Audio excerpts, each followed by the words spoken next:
जग के तमाशा बने, तजी जिन आशा तिन्हें जग ही तमाशा है, तजी जिन आशा तिन्हें जग ही तमाशा है। कहा कि आशा ही जीवन मरण निराशा और आशा ही जगत की विचित्र परिभाषा है। ये आशा ऐसी चीज होती है, हम जन्म लेते हैं तब से आशा लगा लेते हैं, बस आशाएं से ही हमारी जन्म शुरू हो जाता है, जन्म से ही हमारी आशाएं शुरू हो जाती हैं। माँ से आशा लगाया, पिता से आशा लगाया, मित्रों से आशा लगाया, पत्नी से आशा लगाया, पुत्र से आशा लगाया, पोतियों से पोतों से आशा लगाया, और जब आशा की पूर्ति नहीं होती है तो इंसान दुखी हो जाता है। आशा कितनी बुरी चीज होती है कि आशावश कोटि अपमान सह कर भी नर बोलता भी हंस के सुधामयी भाषा है। इतनी विचित्र है ये आशा। आपको यदि किसी से आशा लगी हुई है, किसी से क्या अपने बॉस से ही आशा लगी हुई है नौकरी की, और आपको बॉस 2-4 गालियां भी सुना देता है, तो आप हाथ जोड़ करके उसकी जय हो आगे पीछे करते रहते हैं। जानते हैं कि वो आपको गाली दे रहा है, जानते हैं कि आपको कुछ नहीं समझ रहा है, फिर भी आशा लगी हुई है तो गालियां भी जय हो करके हाथ जोड़ करके उससे सुनते रहते हैं। आशा बस कोटि यज्ञ जप तप करत है नर। व्यक्ति लाखों यज्ञ करता है, जप करता है, तपस्या करता है, साधना करता है, वो भी बिना आशा के नहीं, वो भी आशा लगा करके करता है कि वैकुंठ की प्राप्ति होगी, स्वर्ग की प्राप्ति होगी, मोक्ष की प्राप्ति होगी। कहा आशावंत जेते नर जग की तमाशा बने। जिसने भी अपने उम्मीदों को, अपने मन के मनोरथ को, अपनी आशाओं का परित्याग कर दिया, जो अपने मन में रखता है वो संसार के लिए तमाशा बन जाता है। जो भी आशावादी होता है संसार वाले उसे तमाशा बना देते हैं, और जिसने भी त्याग कर दिया मनोरथ का, उम्मीद का, आशा का, उसके लिए जगत तमाशा बन जाता है, वो इस संसार का तमाशा देखने लगता है। तो यदि सुखी रहना है तो आशा का परित्याग कीजिए, उम्मीद का परित्याग कीजिए। क्योंकि पूछा गया एक बार किसी से कि निर्धन से पूछा गया कि ये बताओ सबसे ज्यादा सुखी संसार में कौन है। निर्धन ने कहा सबसे ज्यादा वही सुखी है जिसके पास बहुत सारा धन है। धनवान से कहा गया अच्छा सबसे ज्यादा सुखी आप हैं। उसने कहा हम कहाँ सुखी हैं, सुखी तो राजा साहब हैं, उनके पास ज्यादा धन है। पूछा गया कि निर्धन कहे धनवान सुखी, धनवान कहे सुख राजा को भारी, राजा कहे चक्रवर्ती सुखी, चक्रवर्ती कहे सुख इंद्र को भारी, इंद्र कहे भगवान सुखी, भगवान कहे सुख संत को भारी, और संत कहे संतोष में सुख है, बिना संतोष सब दुनिया दुखारी, बिना संतोष सब दुनिया दुखारी।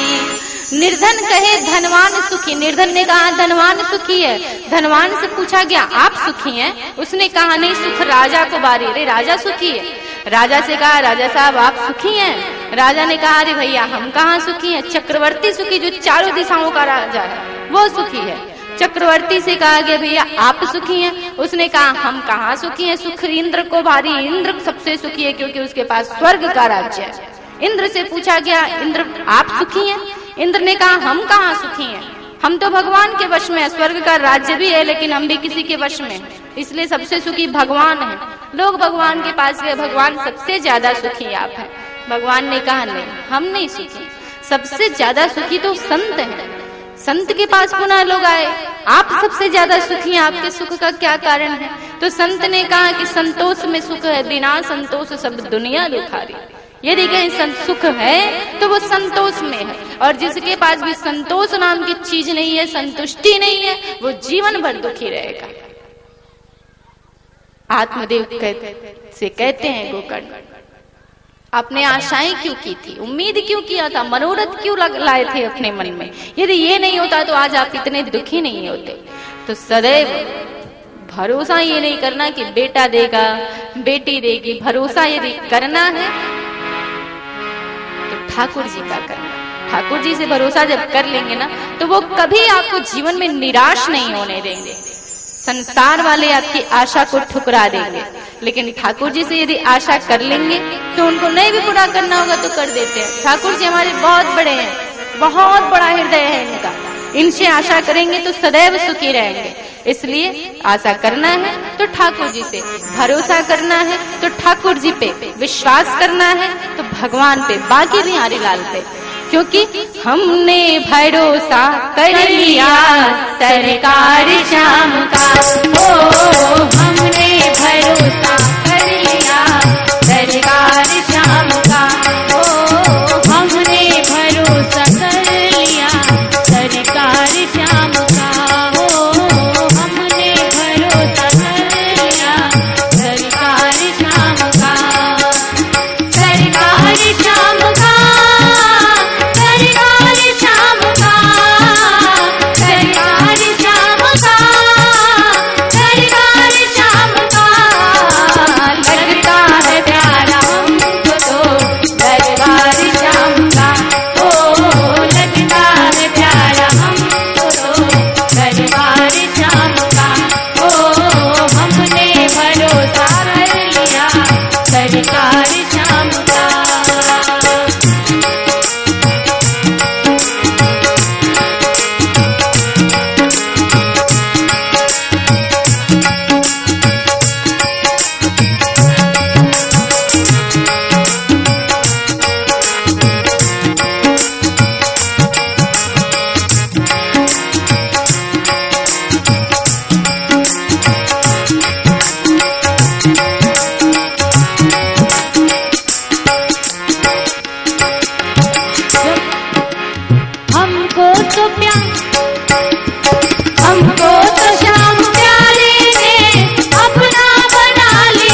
चमत्कार झामका।